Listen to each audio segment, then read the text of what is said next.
Hello, it's V from the A team, and today we're talking about color contrast. What is it? How do we use it? What is it used for? Let's find out.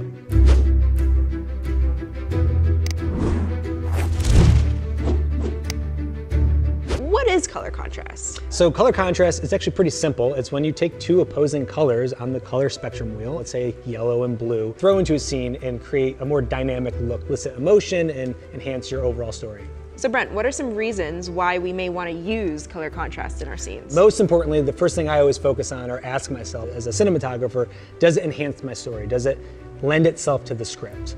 The second thing is it really creates a dynamic look to your scene. And last but certainly not least, sometimes it's a practical limitation. Sometimes you're on set and you've got a lot of daylight and you've got tungsten lights at the same time. When I went to film school, we learned on film, and I remember learning that you had to stick to one color temp, which is not a rule at all. I think it's perfectly okay, and in fact, I embrace it now to bring in different color temperatures. And so sometimes practical limitations isn't that bad of a thing.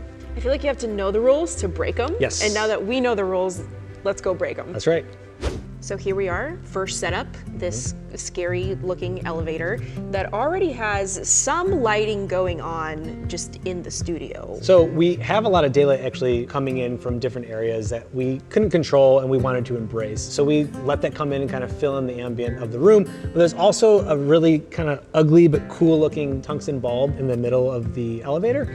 So this was a perfect scene to show a tungsten versus daylight color contrast scene. We put a Aputure 120D2 with a Leco modifier kind of up in the next level shooting through, and we added full CTO on it and actually half plus green. There's a little bit of green paint somewhere in the elevator, and I kind of like that. It kind of gives it a grittier, real look. So we wanted to kind of give the light in there a little bit more of a green tint. Yeah, and the 120D, D stands for daylight, so of course you had to add the color temperature orange to make it warm. Yep. And then you added even more blue to the outside. So we actually had daylight balanced lights already, but they weren't really registering to blue on camera, and I really wanted to go opposite sides of the color spectrum for the scene. So we actually added full CTB to already daylight balanced lights. So we had a 120D2 with a light dome. It was kind of like our overall key slash fill, kind of like an overall wash of daylight ambient. And then we also had a 300D bouncing into a V flat, which kind of gave an overall ambient light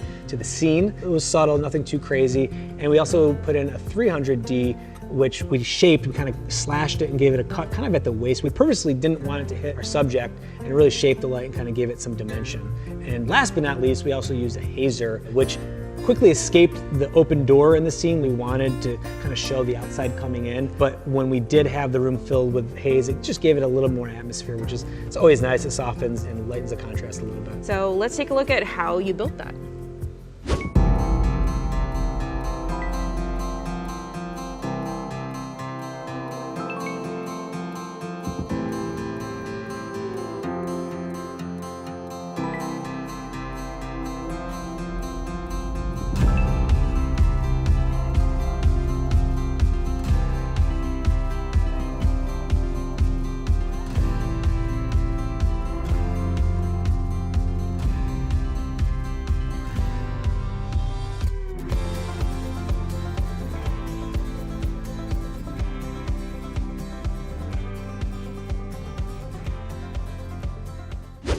All right, so now we're at our second setup, and what's the sort of vibe we're trying to evoke here? Yeah, this is kind of like a jazzy, smoky, like classy, a club kind of vibe, yeah. And I noticed that the red ones we didn't bring. They were actually here. So what are those red lights? Those are those happy little accidents that we get sometimes when you book stages. They have built-in RGB LEDs over the stage on the brick wall. So we kept them red to kind of just enhance that red brick look. So the opposite on the color wheel would be green, right. But you're not exactly using green. What's up with that? We tried green, but as I suspected, it kind of looked like we were doing like a Christmas commercial. A strong green on skin tone isn't always the most appealing. So we took some liberties, and that's okay. You don't always have to go exact opposites on the color spectrum wheel. So we gave it a little bit of a teal look. Our key actually is a little bit more on the blue side, which is a little more appealing for skin tones, with just a hint of green, because then we wanted to match that to the back edge over here, which is a very strong green with just a hint of blue.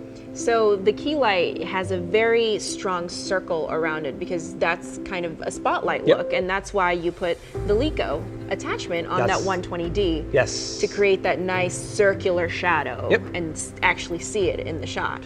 So we actually have 3 mini 20s. 2 are on the wall with the same exact green teal light that we used on the backlight. That's just to kind of break up the wall so it's not too red overall, which gives the background a really nice dynamic contrast. We also used a mini 20 as a back edge, but we actually kept it tungsten. We actually dimmed it down and made it like a warm tungsten light, which was kind of refreshing. Sometimes in a scene, if you stick to 2 colors, your palette can almost get a little too boring, a little too strong. So when you add another light, another color in there, you can kind of freshen it up. And so we had little hints of tungsten throughout the scene. That rim light also pops the lead character out of the background a little bit nicer and creates a little rim. And my favorite part about this was our foreground elements. We had martini glass and 2 candles that were lit, and they were backlit by Lico, which was really nice, gave it a nice little tungsten wash and actually flare the lens a little bit, so you got a little veiling flare as we dolly past it.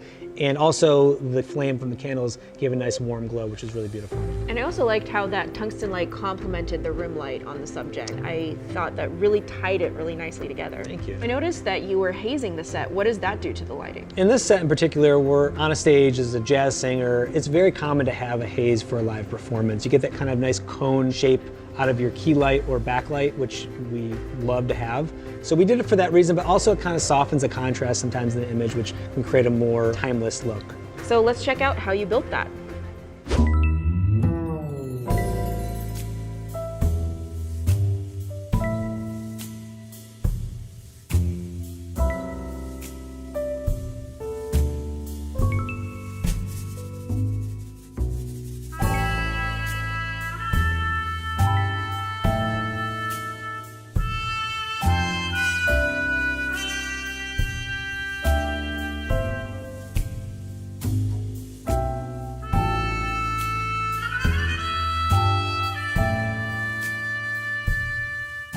So that was your episode on color contrast. Thanks for sticking with us. Once again, if you want to do color contrast, make sure that it fits the vibe of your entire production. That everywhere from the production design to the costuming to the makeup, it all sort of fits in the same palette. And make sure the colors complement each other. Make sure they're opposite of the color spectrum wheel. And for your next project, just think, why am I using this color? Why is it red? Why is it blue? Why does it make sense for my story and how I want to tell it?